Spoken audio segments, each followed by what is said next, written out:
The Classical Era or Second Wave civilizations emerged around 500 before the Common Era and phased out around 500 of the Common Era.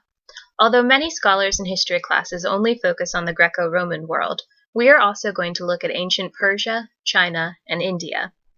Each of these civilizations built upon the traditions of first-wave civilizations, as Mesopotamia and Egypt's culture disseminated into the later traditions of Persia, Rome, and Greece. Their cultural continuity between first-wave China and first-wave Indus River Valley and their classical era counterparts is also readily evident. Although each of the classical civilizations developed their own beliefs, lifestyles, political institutions, and social structures, there were important similarities among them. Each had patriarchal family structures. Like the River Valley civilizations that preceded them, the classical civilization valued male authority within families, as well as in most other areas of life. Each had agricultural-based economies. Despite more sophisticated and complex job specialization, the most common occupation in all areas was farming. Each second-wave civilization featured complex governments. Because they were so large, these civilizations had to invent new ways to keep their lands together politically. Their governments were complex, although each one had unique ways of governing. And finally, each of the classical era civilizations had an expanding trade base. Their economic systems were also complex. Although they generally operated independently, trade routes connected them by both land and sea with one another. Unlike previous locations that we have studied, all of the second-wave societies qualify as empires.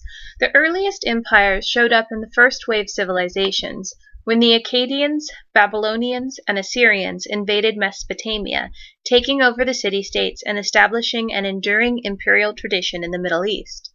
Egypt also became an imperial state when it was ruled over temporarily by Nubia. So what exactly is an empire? Empires are states or political systems that exercise coercive power.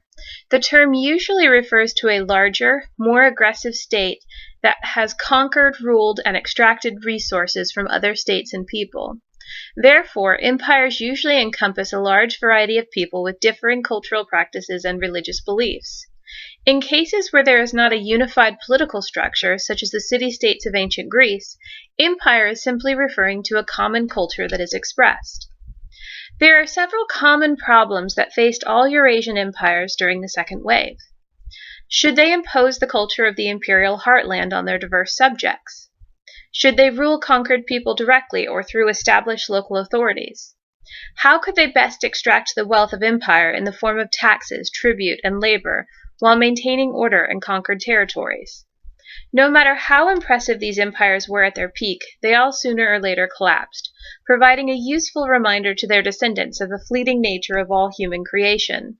Yet empires still capture the attention and imagination of historians and lay people alike, because they were important.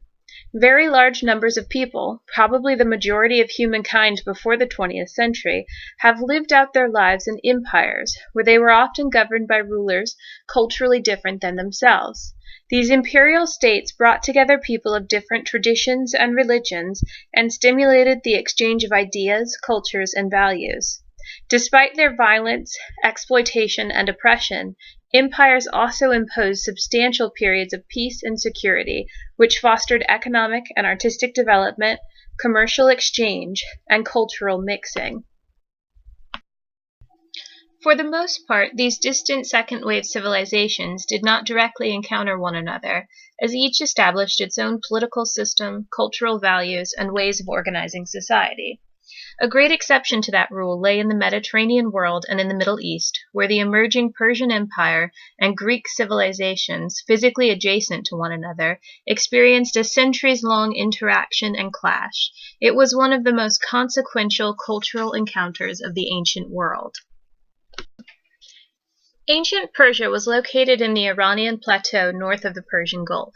The close location to Mesopotamia in the first-wave civilization accounts for cultural continuity between the two locations.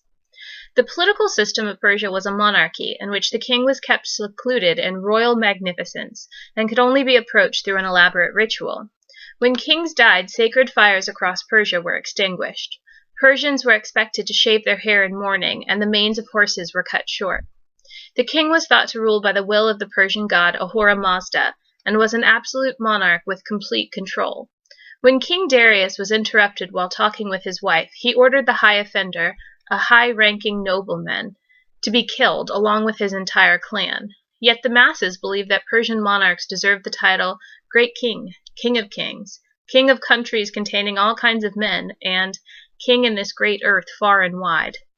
The empire was also held together through an ingenious administrative system that placed Persian governors, called satraps, in each of the empire's 23 provinces, while lower-level officials were drawn from local authorities. A system of imperial spies, known as the eyes and ears of the king, represented a further imperial presence throughout the empire. The Persian Empire is unique in that it had a policy of respect for the empire's many non-Persian cultural traditions. For example, King Cyrus won the favor of the Jews when he allowed those exiled in Babylon to return to their homeland and rebuild their temples in Jerusalem. In Egypt and Babylon, Persian kings took care to uphold local religious cults in an effort to gain the support of their followers and officials. For 1,000 years or more, Persia's imperial bureaucracy and court life, replete with administrators, tax collectors, record keepers, and translators, provided a model for all subsequent regimes in the region, including later those of the Islamic world. The infrastructure included a system of standardized coinage, taxes levied in each province, and a newly dug canal that linked the Nile with the Red Sea and expanded commerce and enriched Egypt. Most interestingly, a royal road, 1,700 miles in length, facilitated communication across the vast Persian Empire. Caravans of merchants could traverse the highway in 3 months, but agents of the imperial courier service, using a fresh supply of horses every 23 to 35 miles, could carry a message from one end of the road to another in a week or two. Herodotus once wrote, "Neither snow, nor rain, nor heat, nor darkness of night prevents them from accomplishing the task proposed to them with the utmost speed." You might recognize this as part of the motto of the U.S. Postal Service today. Elaborate imperial centers such as Susa and Persepolis reflected the immense power and wealth of the Persian Empire. As one travel guide reads, Persepolis is a vast collection of ruins, of columns, palaces, and tombs, built by Darius the Great and his son Xerxes I, among other rulers of the Persian Empire. Located 400 miles south of Tehran, Persepolis dates to roughly 517 BC, when construction began on a city conceived to exhibit the grandeur and power of the Persians. Today, travelers can see traces of such splendor. The Apadana Palace, the Throne Hall, and the Gate of Xerxes are all popular destinations in this desert city. Palaces, audience halls, quarters for the harem, monuments, and carvings made these cities into powerful symbols of imperial authority. Materials and workers were drawn from all corners of the empire and beyond, displaying the might of the Persian Empire. In comparison to the Persian Empire, which was home to roughly 25 million people, the Greek Empire, containing only 2 to 3 million people, was far smaller. The Greek city-states were located in the southeast end of Europe and were part of the current Balkan Peninsula. The peninsula was deeply divided by steep mountains and valleys. Greek civilization left a decisive environmental mark on the land it encompassed. Smelting metals like silver, lead, copper, bronze, and iron required enormous supplies of wood, leading to both deforestation and soil erosion. The geography of Greece contributed to the political shape, which found expression not in a Persian-style empire, but in hundreds of city-states or small settlements. Most were modest in size, with between 500 and 5,000 male citizens. Each of the city-states was fiercely independent and in frequent conflict with its neighbors, like the famed Athenians and Spartans. Yet these city-states had much in common, speaking the same language and worshipping the same gods, for example. Every 4 years they put aside their conflicts to participate in the Olympic Games, which began in 776 BCE. The Olympic Games were held in the city of Olympia, and representatives of each city-state were granted an Olympic truce that brought safe passage to Olympia, where they competed in honor of Zeus. There were some differences in the ancient Olympics as compared to those of today. Rather than receiving a medal of gold, silver, or bronze, the prize for winning in any Olympic sport was a laurel wreath. While the Olympics originally only lasted 1 day, it was eventually lengthened to 5. In addition, there were several different sports, other than what you might find today, all of which were performed in the nude. These included the hoplitodromus, or a hoplite race, in which runners would sprint in full or partial armor while carrying a shield and equipped with a helmet and shin armor. Another event was the pentathlon, a contest with 5 events including the long jump, javelin throwing, and discus running, the stadion or the short foot race, and wrestling in the nude. Despite the fact that these games fostered a sense of Greek cultural identity, they did little to overcome the endemic political rivalries of the larger city-states, including Athens, Sparta, Thebes, and Corinth, among many others. The most distinctive feature of Greek civilization and the greatest contrast with Persia lay in the extent of popular participation in political life that occurred within at least some of the city-states. There were 2 different systems of government. The first, which could be found in places like Athens, was direct democracy. It was the idea of citizenship of free people managing the affairs of state, of equality for all citizens before the law that was so unique. One foreign king who observed the operation of the public assembly in Athens, in the Acropolis, was amazed that male citizens as a whole actually voted on matters of policy. He wrote, "I find it astonishing that here wise men speak on political affairs, while fools decide them."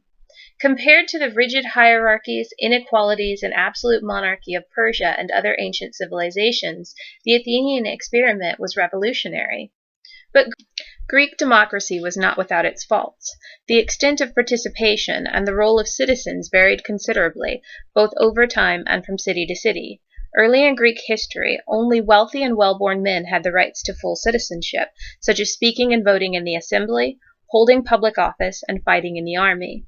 Early on, class conflict led to a civil war in Greece due to the fact that a small handful of influential Athenian aristocratic families were controlling the political system. A reforming leader named Solon emerged in 594 CE to push Athenian politics in a more democratic direction. Debt slavery was abolished, access to public office was open to a wider group of men, and all citizens were allowed to take part in the assembly. The assembly, where all citizens could participate, became the center of public life. Gradually, men of the lower classes, mostly small-scale farmers, also obtained these rights. At least in part, this broadening of political rights was associated with the growing number of men able to afford their armor and weapons that would allow them to serve as hoplites, or infantrymen in the armies of the city-states. Athenian democracy was different than modern democracy, though, as it was direct rather than representative democracy, and it was distinctly limited. Women, slaves, and foreigners were wholly excluded from political participation. Nonetheless, political life in Athens was a world away from that of Persia and even many of the other Greek cities. The second form of government that existed in many cities included the rise of strong but benevolent rulers known as tyrants. These tyrants were typically supported by the poorer classes to challenge the prerogatives of the wealthy, which were the focus of Athenian government. Sparta was famous for its extreme form of military discipline and its large population of helots, conquered people living in slave-like conditions. They chose to vest most political authority in a council of elders who served the tyrant. This council was composed of 28 men over the age of 60, derived from the wealthier and more influential segment of society, who served for life and provided leadership for Sparta. Greek architects provided some of the finest and most distinctive buildings in the entire ancient world, and some of their structures, such as temples, theaters, and stadiums, would become a staple feature of towns and cities from antiquity onwards. In addition, the Greek concern with simplicity, proportion, perspective, and harmony in their buildings would go on to greatly influence architects in the Roman world and to provide the foundation for the classical architectural orders which would dominate the Western world from the Renaissance to the present day. In recent centuries, many writers and scholars have claimed classical Greece as the foundation of Western or European civilization. But the ancient Greeks themselves looked primarily to the east, to Egypt and the Persian Empire. In Egypt, Greek scholars found impressive mathematical and astronomical traditions on which they built, and Persia represented both an immense threat and later, under Alexander the Great, an opportunity for Greek empire building. If ever there was an unequal conflict between civilizations, Surely it was the collision of the Greeks and the Persians. The confrontation between the small and divided Greek cities and Persia, the world's largest empire, grew out of their respective patterns of expansion. A number of Greek settlements on the Anatolian seacoast, known to the Greeks as Ionia, came under Persian control as that empire extended its domination to the west. In 499 BCE, some of these Ionian Greek cities revolted against Persian domination and found support from Athens on the Greek mainland. Outraged by this assault from the remote and upstart Greeks, the Persians twice in 10 years launched major military expeditions to punish the Greeks in general and Athens in particular. Against all odds and all expectations, the Greeks held them off, defeating the Persians on both land and sea.